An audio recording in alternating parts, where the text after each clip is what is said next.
కొత్తగా కార్ కొనాలని ప్లాన్ చేస్తున్నారా? ఆగండి, ఈ టాప్ అప్కమింగ్ కార్స్ లిస్ట్ చూసే వరకు ఏది డిసైడ్ అవ్వకండి. ఈ సంవత్సరం మార్కెట్ ని షేక్ చేయడానికి క్రేజీ మోడల్స్ వస్తున్నాయి కాబట్టి ఈ వీడియోని స్క్రోల్ చేయకుండా ఇమీడియట్ గా సేవ్ చేసుకోండి. బడ్జెట్ లో సాలిడ్ అప్గ్రేడ్ కావాలంటే Tata next gen Tiago and Tiago EV రెండు వస్తున్నాయి. పెట్రోల్ అయినా ఈవీ అయినా 4 to 11 lakhs రేంజ్ లో టాప్ ఫీచర్స్ తో మార్కెట్ లోకి ఎంటర్ అవుతున్నాయి. ఇంకా నాలాంటి ప్యూర్ ఎస్యూవీ లవర్స్ కోసం ఒక massive update. The legend is back.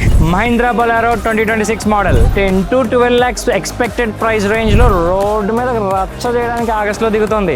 Next కొంచెం premium and life long reliability కావాలి అనుకుంటే ఈ వచ్చే జూలై కల్లా Nissan Tekton and Toyota Urban Cruiser రెబెల్లా వస్తున్నాయి. ఈ జపనీస్ లెగసీ మీద మీకు ఏమైనా ఇంట్రెస్ట్ ఉంటే 11 to 20 lakhs రెడీ చేసుకోండి. And finally pure nostalgia with modern tech Tata Sierra EV అంటే అన్నారు కానీ ఆ ఊహ ఎంత బాగుందిరా. 20 to 25 lakhs రేంజ్ లో ఆ ఐకానిక్ టాటా సియారాని మళ్ళీ కంప్లీట్ గా ఫుల్లీ ఎలక్ట్రిక్ గా లాంచ్ చేస్తున్నారు. ఈ లైనప్ లో మీరు ఏ కార్ కోసం ఈగర్ గా వెయిట్ చేస్తున్నారో కింద కామెంట్స్ లో మెన్షన్ చేయండి. ఎరా నువ్వే కార్ కోసం చూస్తున్నావు? మన పాత అంబాసిడర్ దొరికిద్దా అన్న?